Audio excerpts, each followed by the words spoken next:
वो अलग बात है कि वर्तमान केंद्रीय सरकार,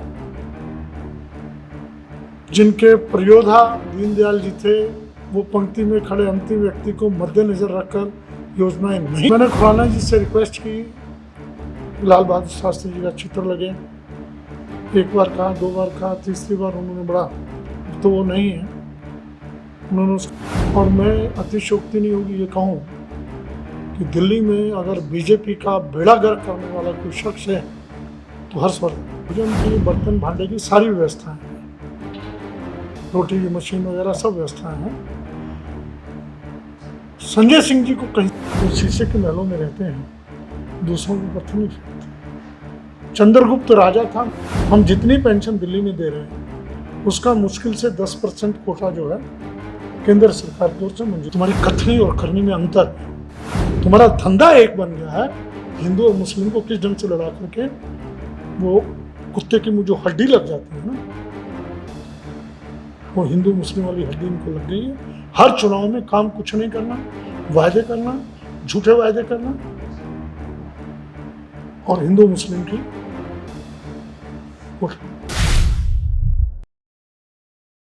परों को खोल जमाना उड़ान देखता है, जमी पर बैठकर क्या आसमान देखता है। आज हमारे साथ दिल्ली विधानसभा स्पीकर श्री रामनिवास गोयल जी मौजूद हैं। रामनिवास जी ने अपना जीवन और प्रारंभिक शिक्षा दिल्ली से ही शुरू की, हालांकि पैदाइश पंजाब की रही। आज हम सर से ये जानेंगे कि उनकी शुरुआती दिनों में किस तरह से वो राजनीति में आए, क्या व्यावसायिक परिवार से ताल्लुक रखने के बाद व्यवसाय में न जाकर उन्होंने राजनीति को अपना जीवन चुना। सर, बहुत स्वागत है आपका प्रजाहित चैनल पर। मैं सबसे पहले आपसे यही जानना चाहूँगा सर कि किस तरह से आप एक व्यावसायिक परिवार के होने के बाद सबसे बड़े बेटे थे आप, तो किस तरह आप राजनीति की तरफ आ गए? मसूद जी, पहले तो मैं आपका और आपके चैनल का प्रजाहित आभार व्यक्त करता हूँ कि आप दिल्ली में शुरुआत कर रहे हैं। एक थोड़ा सा करेक्शन कर रहा हूँ कि मेरा प्राइमरी शिक्षा जो है वो पंजाब में हुई, जो हरियाणा बन गया जी। 1964 में मैं दिल्ली आया था, जब मैं 10वीं क्लास में पढ़ता था, और उसके बाद की शिक्षा मेरी दिल्ली में ही हुई। हंसराज कॉलेज से मैंने ग्रेजुएशन किया, बीकॉम पास कोर्स। और ये सब कुछ करते करते जो घटनाएं घटी राजनीति में आने के कारण, 1967 में इलेक्शन थे दिल्ली मेट्रोपॉलिटन काउंसिल के। वेलकम कॉलोनी से, वेलकम कॉलोनी झुग्गी क्लस्टर जो बेला रोड से उठ के गया, वहाँ एक छोटी सी पिताजी ने किराने की दुकान ली थी और वहीं उसके बगल में रिहाइश थी। तो हमारी दुकान के सामने मंच लगा। कांग्रेस के कैंडिडेट थे सरदार जी शादरा का, शेरे शादरा उनको कहा जाता था। तो उनका भाषण था, बालक बुद्धि थी, ज़्यादा उम्र नहीं थी उस वक्त, 16-17 साल, 18 साल मान लीजिए। उन्होंने अपने भाषण में कहा कि जनसंघ वाले पंजाब में जाते हैं तो बोलते हैं चंडीगढ़ पंजाब का, और हरियाणा में जाते हैं तो बोलते हैं चंडीगढ़ हरियाणा का। तो मुझसे रुका नहीं गया, मैं खड़ा हुआ। मैंने कहा, सर, केंद्र में माननीय प्रधानमंत्री इंदिरा गांधी जी हैं, निर्णय उनको करना है, निर्णय करके एक को दे दें, क्यों आपस में लड़ रहे हैं लोग, फैसला हो जाएगा।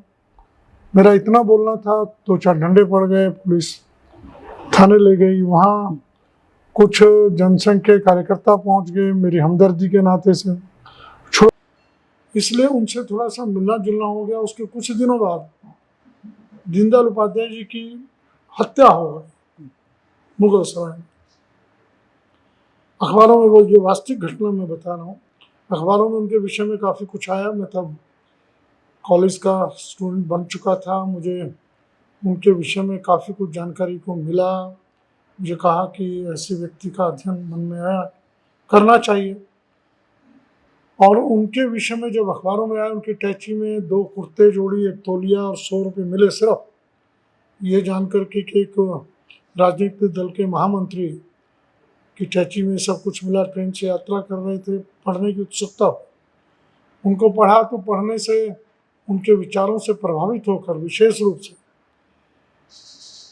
उनका ब्रह्म वाक्य है, पंक्ति में खड़े अंतिम व्यक्ति को मद्देनजर रखकर सरकारों को योजनाएं बनानी चाहिए।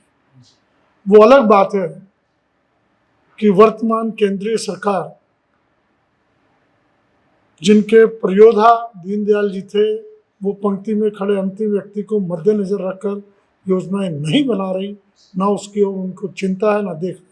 फिर उनके विचारों से प्रभावित होकर मैं राजनीति में आ गया और उसका नाम ये रहा कि इमरजेंसी में मेरे पिताजी, मेरे 2 भाई, मैं स्वयं बंद रहे।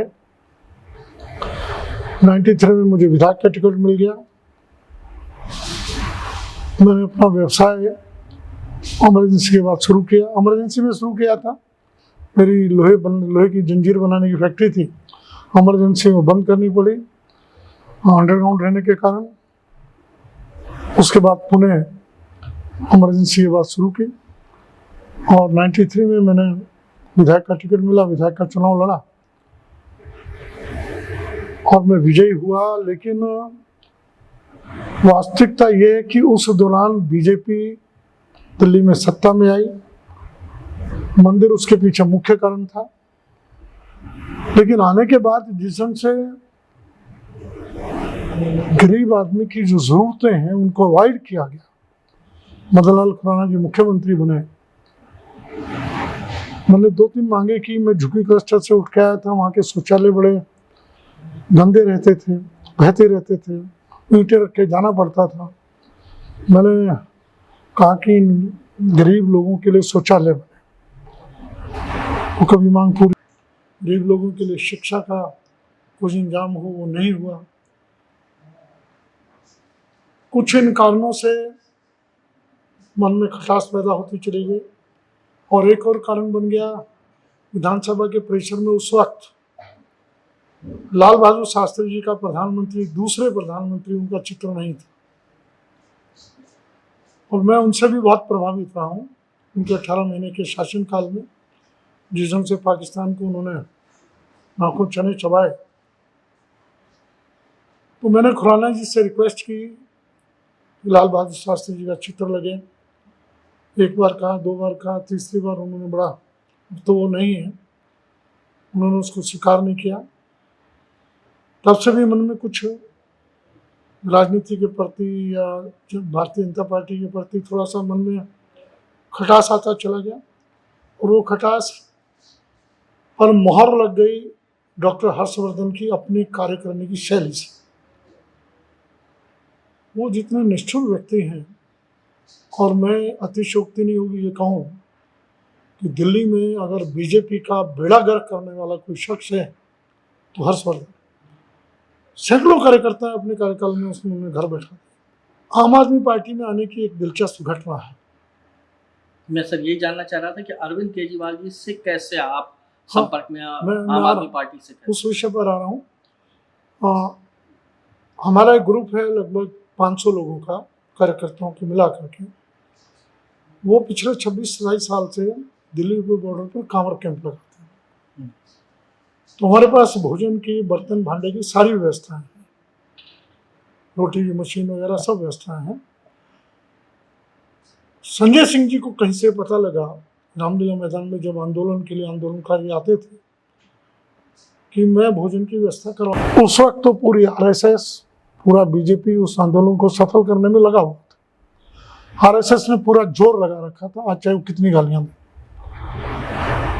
संजय सिंह जी का फोन आया कि रामलीला जी, मैं ऐसे मेरा कोई परिचय नहीं था, हमें पता लगा आपका कांवड़ कैंप लगाते हैं, आप हजारों लोगों को भोजन परोसते हैं, एक भोजन की व्यवस्था यहाँ रामलीला मैदान में करवा दें तो अच्छा होगा। मैंने स्वीकार किया। भोजन की कोई बात कह रहा है तो हमारे खून में है। रामलीला मैदान में हमने स्टॉल लगाया भोजन का। 1 हफ्ता वो चला।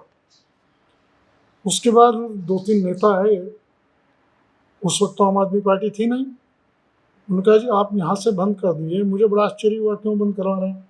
उन्होंने कहा कि आपकी व्यवस्था अच्छी है, ये रामलीला मैदान के पीछे लेना है, स्टेज के पीछे। जो वीआईपी लोग आते हैं, जो पुलिस वाले आते हैं, अधिकारी आते हैं, उनके भोजन की व्यवस्था कर। मुझे अच्छा लगा, मन को वहाँ व्यवस्था की और व्यवस्था काफ़ी दिनों तक रही। उस वक्त केजरीवाल जी को सुनने का अवसर मिला इनकी बातें सुनने का अवसर मिला और नेताओं से मिलने का अवसर मिला कि वो सब भोजन नहीं करते, चाहे संजय सिंह जी थे, आशुतोष जी थे, कुमार विश्वास थे, सब नहीं भोजन करते। 93 में चुनाव की बारी आई तो मुझसे कहा गया कि चुनाव आप आम आदमी पार्टी ज्वाइन कर लें। मैं उस वक्त बीजेपी का जिला अध्यक्ष होता था। मैंने कहा जी मेरा कार्यकाल दिसंबर तक है, मैं अभी ज्वाइन नहीं कर पाया। हाँ, दिसंबर के बाद विचार करें। मैं आपकी विचार और पार्टी से सक्रिय रूप से जुड़ गए और जुड़ने के बाद 2014 में कैंडिडेट बना दिया गया। 2015 में चुनाव जीते, तब से लेकर अब तक चल रहे। स्पीकर का दायित्व निभाते हुए फरवरी में 10 साल हो जाएंगे। जहाँ तक केजरीवाल जी का प्रश्न है, मेरा व्यक्तिगत केजरीवाल जी से बहुत ज़्यादा परिचय नहीं था। जब कौशाम्बी में रहते थे, एक दिन उनका फ़ोन आया कि रामलिंगा जी आपसे मिलना। मैं गया, 3-4 लोग बैठे थे, आपको चुनाव लड़ना है।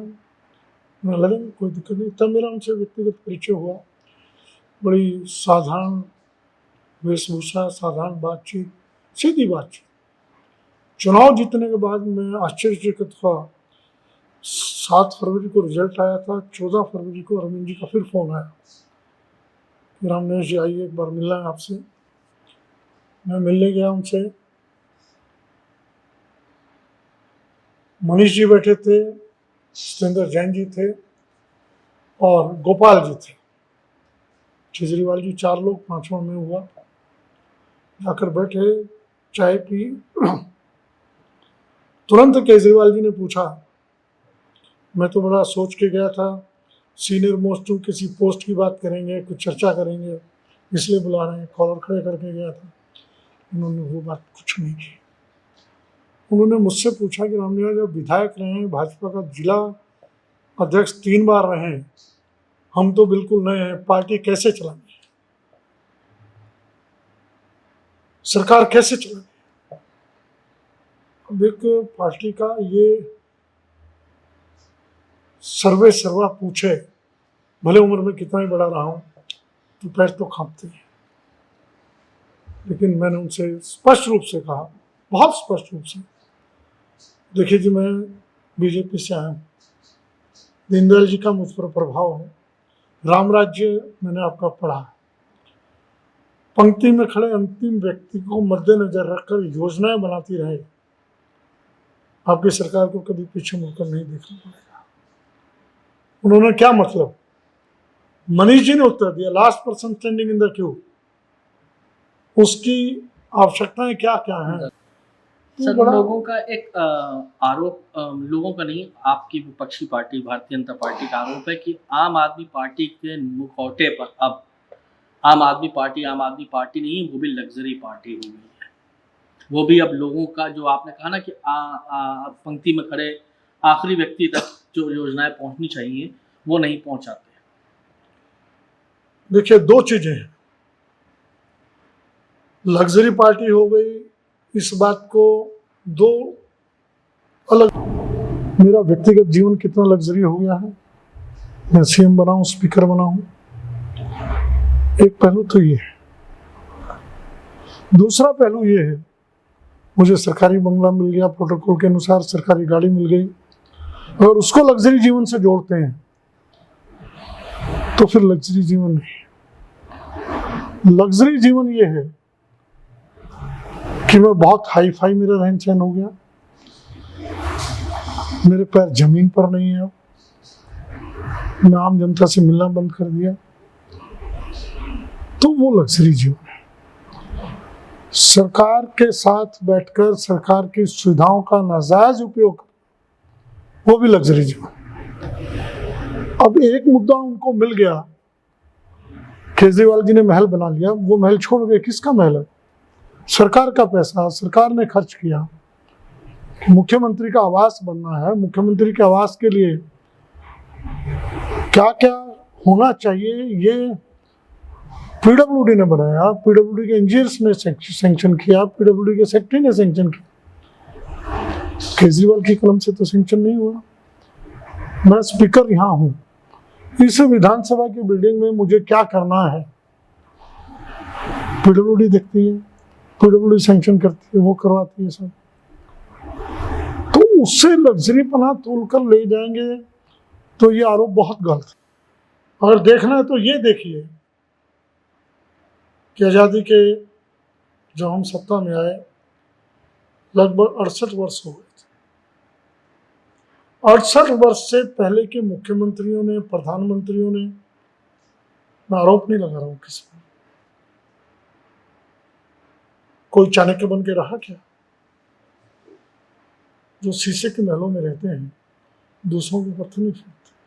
हाँ, व्यक्तिगत जीवन निश्चित रूप से लाल बहादुर शास्त्री जी का प्रेरणादायक है, अतुलनीय है। उनके जीवन की घटनाएं अतुलनीय है, ये कह सकते। दूसरी बात मैं ये कहूंगा,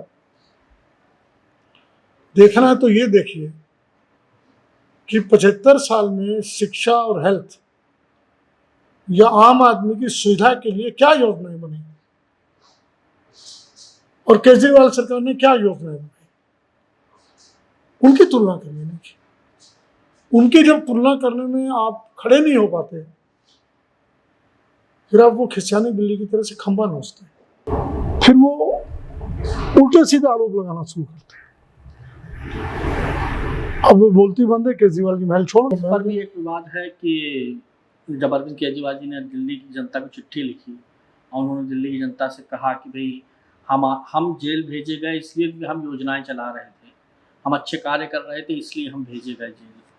आप लोग अगर बीजेपी सरकार में आती है तो वो जितनी भी फ्री चीज़ें हैं जो सरकार अभी दे रही है लोगों को, वो बंद कर देगी। जिस पर बीजेपी ने जवाब दिया कि नहीं, हम जब आएंगे तो जो योजनाएं चल रही हैं वो तो वही हैं, उसके अलावा भी हम योजनाएं फ्री लाएंगे, लोगों तक पहुंचाएंगे। देखिए मसूद जी, मेरी बात समझिए। केजरीवाल जी जेल में थे, कौन कौन सी योजनाएं बंद की इन्होंने, मैं गिनवाता हूँ, एक एक योजना नोट कर लीजिए। दिल्ली में योगा क्लासेस शुरू की, योगा टीचर हमने अपॉइंट किए, योगा को सैलरी दिल्ली सरकार देती थी, योगा क्लासेस बंद की। उनसे पूछना चाहिए बीजेपी वालों से, योगा करवाना आपके प्रधानमंत्री का मेन उद्देश्य था, मुख्य उद्देश्य था, लेकिन दिल्ली के मुख्यमंत्री ने योगा क्लासेस हर कॉलोनी में, हर मोहल्ले में आरडब्ल्यू के माध्यम से और आरडब्ल्यू के माध्यम से, लोगों के माध्यम से ग्रुप बनाकर जहाँ 20-25 लोग आ सकें, योगा सीख सकें, yoga teacher free of cost दिए।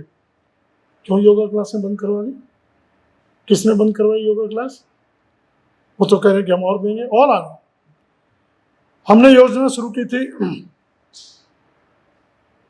फरिश्ते योजना। दिल्ली की सड़कों पर, दिल्ली की बाउंड्री वॉल के अंदर हिंदुस्तान के कोई भी व्यक्ति, बाहर का कोई व्यक्ति आया, दिल्ली का व्यक्ति, उसका एक्सीडेंट हो जाए, कोई भी व्यक्ति उसको प्राइवेट हॉस्पिटल ले जाए उठाकर, उसका इलाज फ्री होगा, दिल्ली सरकार खर्चा उठाएगी। किसने वो योजना बंद की? पिछला कॉरपोरेशन का चुनाव हुआ, उस कॉरपोरेशन के चुनाव में मोहल्ला क्लिनिक डॉक्टर किसने हटाए, दवाइयां किसने बंद की?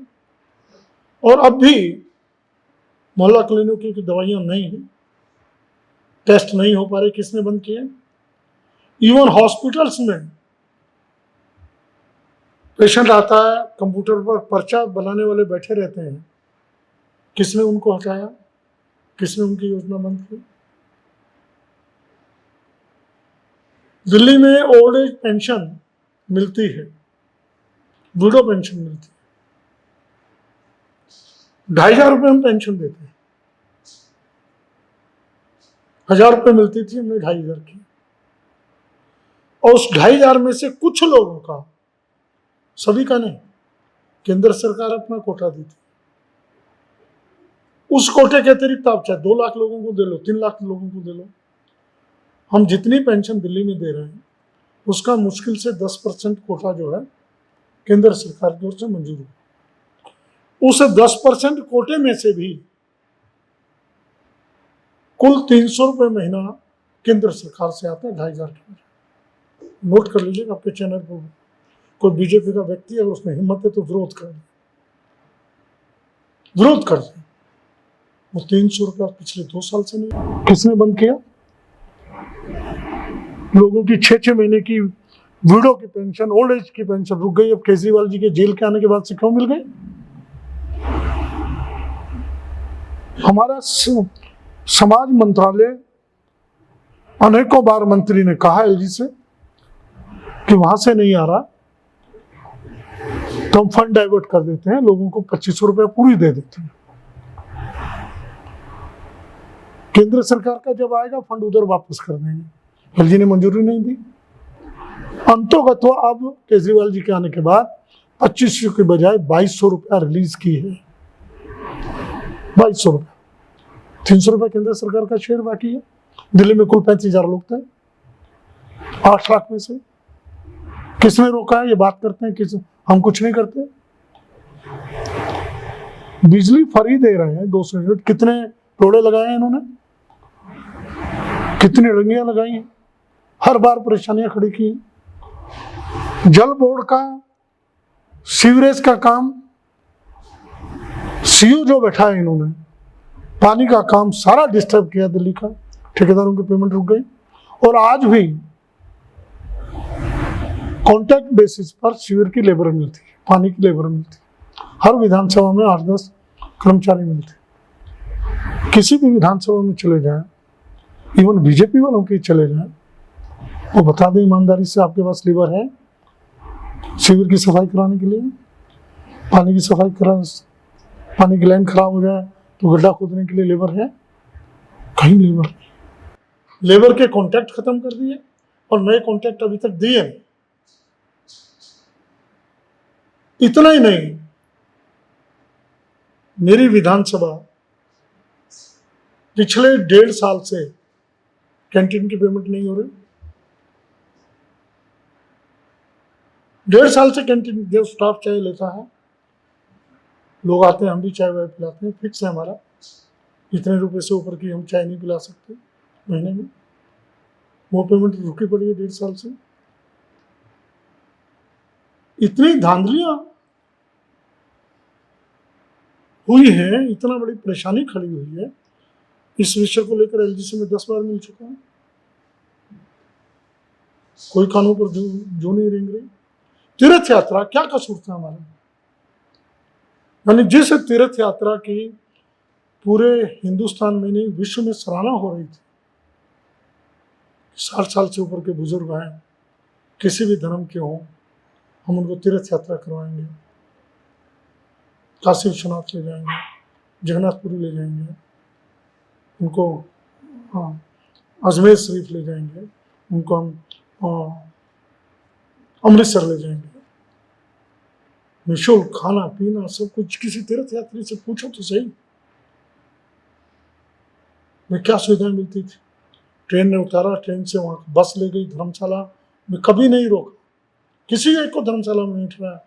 5 स्टार होटल्स, एसी होटल्स, खाना सब कुछ फ्री। खाली हाथ जाइए, खाली हाथ मत चले जाइए। आपको प्रसाद लाना है, दान देना है किसी को, वो आपकी जेब से खर्चा होगा। क्या बुराई है इस योजना? सर कहीं ऐसा तो नहीं कि ये योजनाएं बहुत ज़्यादा सफल हो रही थी जिसको देखकर भारतीय जनता पार्टी को लगा कि आगामी विधानसभा चुनाव में दिक्कतें पैदा हो सकती थी? जितने आपके अभी मेरा विषय पूरा नहीं हुआ जी, मैं बीच में आपको डिस्टर्ब कर रहा हूँ। आपके चैनल के माध्यम से मैं ये कहना चाहता हूँ, बीजेपी वाले बार बार कह रहे हैं, जैसा आपने कहा हम इनसे भी अधिक चाल लागू करेंगे। अरे यूपी हमारे बगल में है, हरियाणा एक और है, राजस्थान में भी आपकी सरकार आ गई, 200 यूनिट बिजली माफ कर दो ना, किसी ने रोका तुमको? पूरे हिंदुस्तान में सरकारें तुम्हारी हैं, कहीं पर भी आप नर्सरी क्लासेस चालू करिए सरकारी स्कूलों में। केजरीवाल ने 450 स्कूलों में चालू कर दी। जितना बोलते हो उतना झूठ बोलते हो, उतना सत्य बोलते हो। आपने सबको बंद किया, कोर्टों की टिप्पणी आई। अब निचली अदालत ने, राउस एवेन्यू की अदालत ने सत्येंद्र जैन जी को छोड़ा। किस टिप्पणी के साथ छोड़ा? कि 2 साल में आप कुछ भी अभी तक कोर्ट में पेश नहीं कर सके, और अभी मैं कह नहीं सकता कब केस चालू होगा, इसलिए मैं छोड़ रहा हूं। जज के ये वर्डिंग बोल, और खुद कहां खड़े? यानी किसी एक सरकार में अच्छा होता आप उन योजनाओं को दिल्ली के स्कूलों को स्टडी करते हैं। दिल्ली के अंदर माननीय मोदी जी के मित्र पूर्व राष्ट्रपति महोदय अमेरिका के यहाँ आए, तो उनकी पत्नी ने कहा मैं तो दिल्ली के स्कूलों को देखूं, जग जाहिर है। एक बार कोई बीजेपी का एजुकेशन मिनिस्टर आ जाता। हमने यहाँ ऐसी योजनाएं नर्सरी क्लासेस सरकारी स्कूलों में पहली बार देखने को मिला, दिल्ली में शुरू हुई। केजरीवाल मनीष जी की योजना कोई ऐसे हम तो किसी में रुकावट ही नहीं डालते, योजनाएं और बढ़ाएंगे।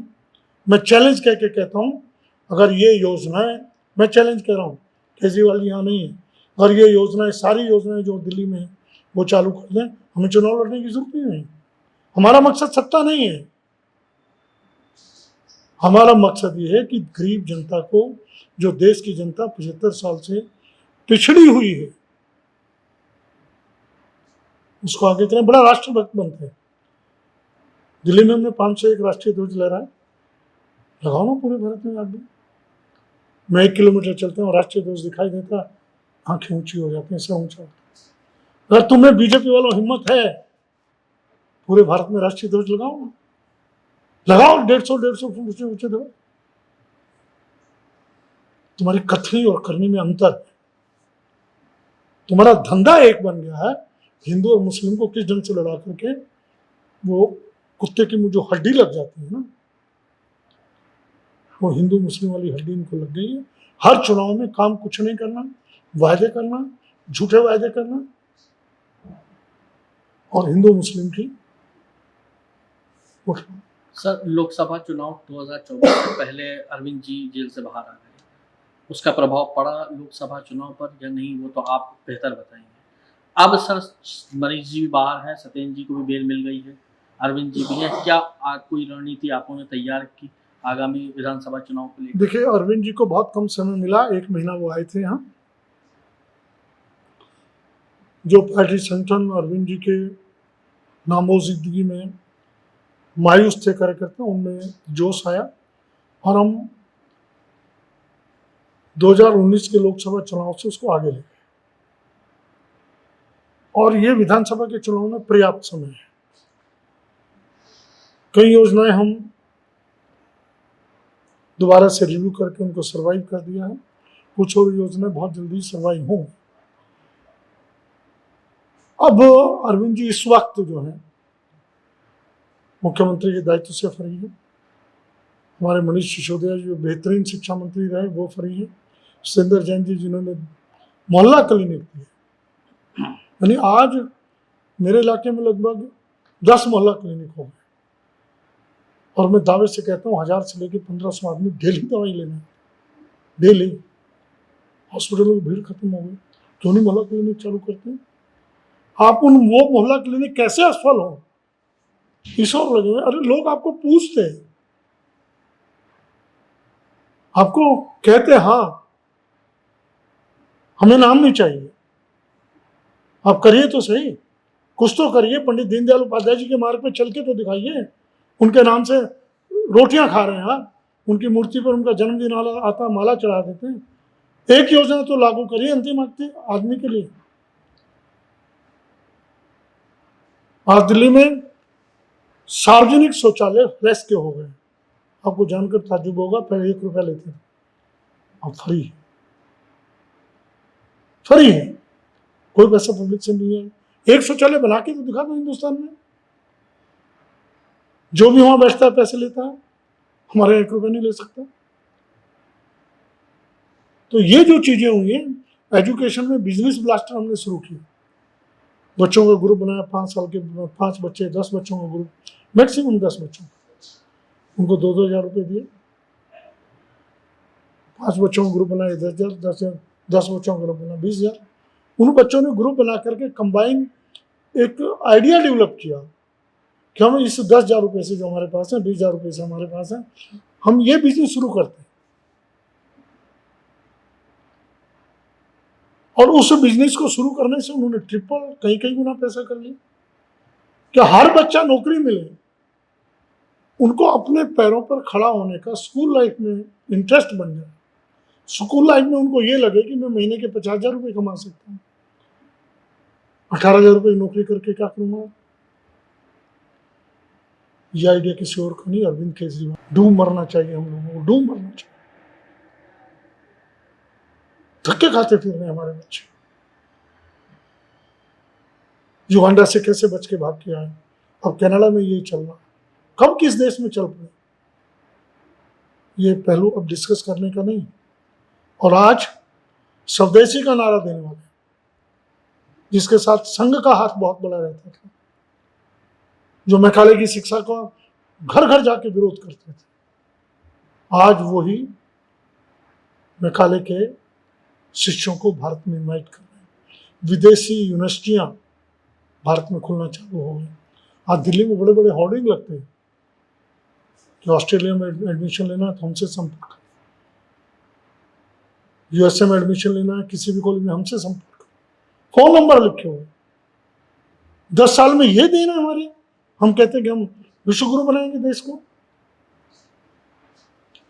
विश्व गुरु बनाने तो तब बनोगे जब आपके बच्चे दर दर ठोकर ना खाएं। विश्व गुरु तब बनोगे जब बाहर के बच्चे, जब कभी नालंदा में आते थे कि बाहर के बच्चे मेरे देश में एजुकेशन दें, तब मेरा सर गौरव से ऊंचा होगा। केजरीवाल सरकार ने किया है। मेरे इलाके में कॉलेज खुला है, DTU दिल्ली टेक्निकल यूनिवर्सिटी। आज 18 बच्चे विदेश में से, गर्व होता है मुझे। ऐसे कॉलेज क्यों नहीं खोलते? ऐसे हायर एजुकेशन, ऐसी टेक्निकल एजुकेशन हम क्यों नहीं दे सकते? दे सकते हैं, बाहर के बच्चे हैं, लेकिन हमारी सोच नहीं है। और वो क्यों सोचेंगे जिनको हिंदू मुस्लिम से वोट मिल जाता है? उनको क्या चिंता है डेवलपमेंट की? उनको क्या चिंता है जो बच्चा जाता है जाए, माँ बाप मरे या जिए, वो वहीं का होके रह जाता है। माँ बाप तीज त्योहार पे आंसू बहाते रहते, क्या चिंता है उनको? सर, एक अंतिम प्रश्न आपसे। आगामी विधानसभा चुनाव में अगर आम आदमी पार्टी दोबारा सत्ता में आती है तो क्या हम अरविंद केजरीवाल जी को मुख्यमंत्री के रूप में देखेंगे या आतिशी जी को ही देखेंगे? ऐसा कोई? देखिए, ये इस पर मैं कोई टिप्पणी नहीं करना चाहूंगा, लेकिन मैं ये जरूर कहना चाहूंगा, हमारे सर्वप्रिय नेता अरविंद केजरीवाल जी, और यहाँ ये कहना चाहूंगा, आतिशी जी तुरंत सरकार बनने के बाद स्वयं इस्तीफा देके, जो उनके अंदर की भावना मैं बता रहा हूँ, जितना मैंने आतिशी जी को समझा, वो 1 सेकंड नहीं लगाएंगी, इस्तीफा देकर अरविंद जी को मुख्यमंत्री कुर्सी पर बैठेंगे। बहुत बहुत धन्यवाद।